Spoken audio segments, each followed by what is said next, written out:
আসসালামু আলাইকুম রহমতুল্লাহ। আগে শুনুন হিন্দু ধর্মগুরু কি বলে। বেদে নিষিদ্ধ আছে মূর্তি পূজা, নিষেধ। মূর্তি পূজা আমাদের করা যাবে না।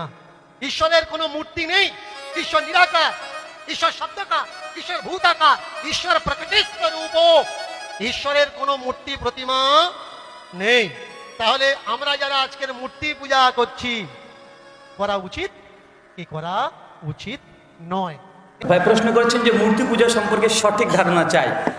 ভাই মূর্তি পূজা ইসলামে নিষিদ্ধ, হারাম। মূর্তি পুজো করলে কেউ জান্নাতে যেতে পারবে না, জাহান্নাম তার জন্য অবধারিত। সূরা মাইদা সূরা 5 আয়াত 72, সূরা নিসা আয়াত 48, আয়াত 116, সূরা বাইনা আয়াত 5। গোটা কোরআনেই শুধু মূর্তি পূজা বিরোধিতাই করা হয়েছে। গোটা পবিত্র কোরআন, ইসলাম এটা মূর্তি পূজার ঘোর বিরোধী, এটা গোটা বিশ্ব জগতে মানুষ জানে।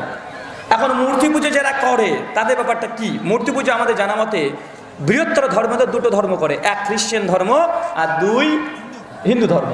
খ্রিস্টান ধর্মের যেটা মূল ধর্মগ্রন্থ সেটা হচ্ছে Bible, old testament, book of ডিটোনমি 22 অধ্যায় 3 থেকে 5 অনুচ্ছেদ পরিষ্কার ভাষায় লেখা আছে যে তোমরা ঈশ্বরের কোনো প্রতিমূর্তি নির্মাণ করিও না। যেটা আছে আসমানে, যেটা আছে জমিনে, যে জমিনের নিচে, যে পানির তলায়, এমন করে তোমরা প্রতিমূর্তি তৈরি করো না। তার কাছে মাথা নত করো না, সিজদা করো না, কেননা আমি তোমাদের ঈশ্বর খুব ঈর্ষাপরায়ণ। বাইবেল অনুযায়ী মূর্তি পুজো করা সবচেয়ে নিষিদ্ধ জঘন্য কাজ। বুক অফ ডিটোনমিটা আছে, বুক অফ লিভিটিকাস আছে 22 নম্বর অধ্যায়। কেউ যদি মূর্তি পূজা করে তার শাস্তি, তাকে হত্যা করতে হবে। ভাই জানেন বাইবেলের শাস্তি কি? মূর্তি পূজারই তাকে কি করতে হবে? হত্যা করতে হবে। বাইবেলের বিধান। আশ্চর্য হয়ে যাবেন। তারপরে গোটা বিশ্বের খ্রিস্টানরা জিসাস ক্রাইস্ট, যীশু খ্রিস্টের মূর্তি নির্মাণ করে পুজো করে কি করে না করে, তারা বাইবেলের বিরুদ্ধে গিয়েছে। ঠিক একইভাবে হিন্দু ধর্মগ্রন্থে এমন কোনো মন্ত্র নাই যেটা মূর্তি পূজা করার কথা বলেছে, বরং আমার জানা মতে কয়েকশো মন্ত্র আছে মূর্তি পূজার বিরুদ্ধে।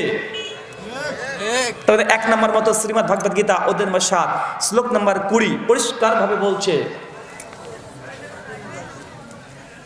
ইয়া ওপি অন্য দেবতা ভক্তি জানন্তে শ্রদ্ধানি তাতে ওপি মমবকন্তে জানন্তাবাদি পূর্বকম ইয়া ওপি।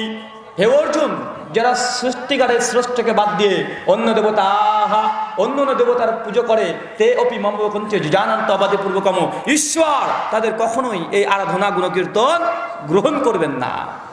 শ্রীমদ্ ভগবদ গীতা অধ্যায় 7 শ্লোক 9 নম্বর অধ্যায় 23-24 মন্ত্র আর 7 কুইতে পরিষ্কার বলছে, কামো নাস্তে তজ্ঞানাহা প্রপদান্তায় দেবতাহ তাম তাম নাস্তে প্রকৃতিনাতশা।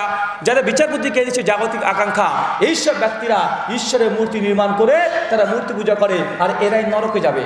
যজুর্বেদ অধ্যায় 40 মন্ত্র নম্বর 9, আন্ধাত্মা প্রবিশন্তে সম্ভূতিমুপাসতে ততভূ এব তব উষ্যং ভূতম নম্রতা। আন্ধাত্মা অন্ধকার প্রবিশান্তে প্রবেশ করছে, আসম্মতি যারা প্রকৃতির উপাসনা করছে, যারা সূর্যকে নমস্কার করে, যারা মাটির তৈরি করে মূর্তি নির্মাণ করে পূজা অর্চনা করে, তারা কোথায় প্রবেশ করে? অন্ধকারে প্রবেশ করে বা নরকে প্রবেশ করে। হিন্দু ধর্মের একাধিক মন্ত্র আছে যে মূর্তি পূজার ঘোর বিরোধিতা করা হয়েছে। এমনকি যারা মূর্তি পূজা করে তাকে বেশ্যা স্বভাবের এ কথা বলা হয়েছে। যারা মূর্তি পূজা করে তাদেরকে হচ্ছে রাক্ষস স্বভাবের, মানে খারাপ মানুষ। শ্রীমদ্ ভগবদ গীতা 7 মন্ত্র আপনাদের একাধিক মন্ত্র আছে, আমরা ওইদিকে যাচ্ছি না। আপনারা আমার এই বিস্তারিত জানার জন্য আমার একটা বক্তৃতা আছে, ইসলাম এবং হিন্দু ধর্মের মধ্যে সাদৃশ্য। এই বক্তৃতা শুনতে পারেন, অসংখ্য দলিল দেওয়া আছে।